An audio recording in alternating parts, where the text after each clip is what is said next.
Ce thème vise à rendre l'enseignant ou l'enseignante capable de fabriquer le matériel didactique approprié aux apprentissages des sciences et s'en servir adéquatement dans le cadre de ses enseignements. CB2.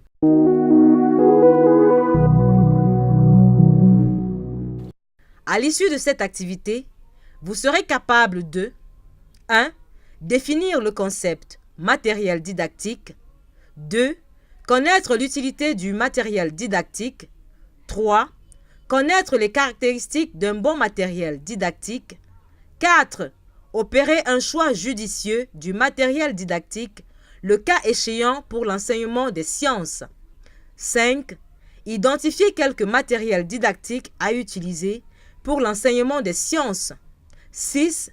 Utiliser quelques techniques de fabrication des matériels didactiques dédiés à l'enseignement des sciences.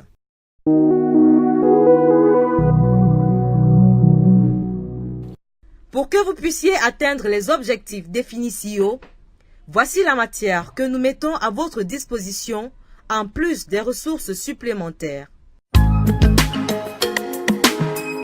Le matériel didactique est tout matériel dont l'enseignant ou l'enseignante peut se servir pendant sa leçon pour illustrer concrètement son enseignement, de manière à le rendre plus accessible aux élèves. Le matériel didactique recommandé au primaire doit pouvoir être observé, manipulé par l'enseignant ou l'enseignante et par les élèves. Exemple, dans la leçon portant sur les fruits, l'enseignant ou l'enseignante peut en apporter en classe et les mettre à la disposition des élèves.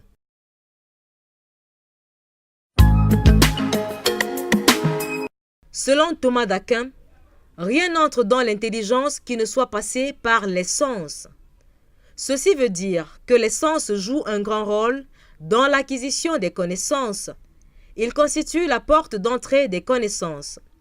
Le matériel didactique étant tangible, visible, observable, palpable, manipulable, concret, permet à l'enfant d'entrer en connaissance avec les apprentissages au travers des sens. L'adage selon lequel « un bon exemple vaut mieux que la leçon » trouve ici tout son sens. En effet, comment peut-on décrire un avion à un enfant qui n'en a jamais vu? N'est-il pas 100 fois plus simple de le lui présenter en photo? Un bon matériel didactique est simple, clair, de bonne grandeur, palpable et si possible naturel. Facile à manipuler, approprié pour l'apprentissage attendu de l'élève, susceptible de piquer la curiosité ou le questionnement de l'élève, non dangereux, c'est-à-dire ne met pas la vie des élèves en danger. Le matériel didactique à utiliser pendant la leçon des sciences doit favoriser la découverte, l'observation et la manipulation des objets. Les observations se portent sur les êtres vivants, animaux, hommes, plantes et aussi sur les phénomènes naturels qui ne se comprennent qu'en les observant directement. Le cas de la pluie. Le matériel didactique ci-après pourrait être avantageusement utilisé pour l'enseignement de différentes leçons des sciences au degré moyen et terminal, botanique, zoologie, anatomie et physique. Il s'agit de les planches avec dessins de différents os, organes de sens et appareils digestifs respiratoires, les croquis, bacs de terre pour suivre l'évolution de la germination, aquarium, des maquettes avec la sciure de bois pour la fabrication des fruits. Petit a. Utilisation des maquettes. Papier mouillé. C'est une technique qui consiste à réaliser les maquettes représentations en 3 dimensions d'une construction, d'un appareil, d'un décor ou d'un objet quelconque, avec une échelle réduite mais fidèle dans ses proportions. Dictionnaire électronique A à Z. Des objets à étudier à l'aide du papier. Pour ce faire, l'on met du papier dans de l'eau pendant 2 jours. L'on pile le papier mouillé pour en faire de la pâte. L'on introduit la colle froide dans la pâte à papier obtenue et malaxer le tout. On obtient alors une pâte à modeler. L'on utilise la pâte à modeler obtenue pour confectionner le matériel didactique désiré. Petit b. Le calcage à l'aide de papier transparent. C'est une technique qui consiste à reproduire un dessin d'un être vivant ou d'un objet par exemple sur un papier transparent qui le recouvre. Le choix du matériel didactique dépend du sujet de la leçon, des objectifs à atteindre, du niveau des élèves, de la disponibilité des éléments constitutifs, car un matériel peut être composite de ce matériel dans le milieu de vie des élèves.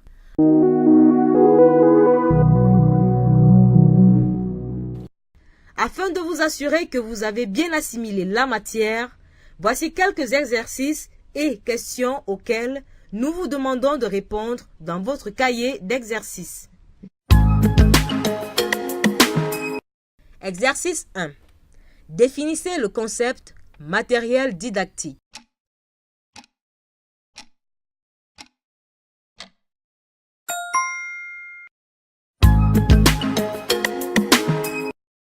Exercice 2. Donnez 3 caractéristiques d'un bon matériel didactique.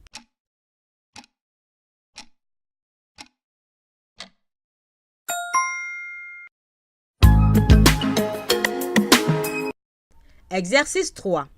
Citez quelques matériels didactiques utilisables durant les leçons des sciences.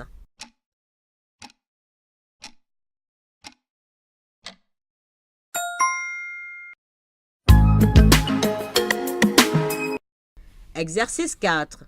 Répondre par vrai ou faux. La craie est un matériel didactique. A. Faux. B. Vrai.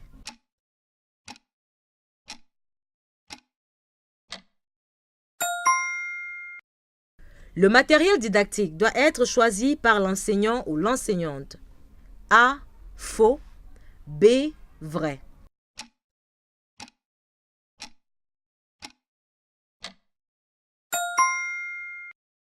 Le meilleur matériel didactique est celui qui coûte cher.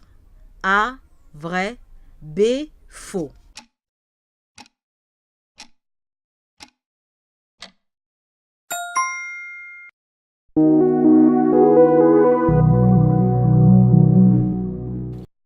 Dans l'activité que nous venons de terminer, nous avons appris comment fabriquer et utiliser le matériel didactique dans l'enseignement des sciences. Dans la prochaine activité, nous allons aborder le thème « Méthodes et techniques actives et participatives utilisées en sciences ».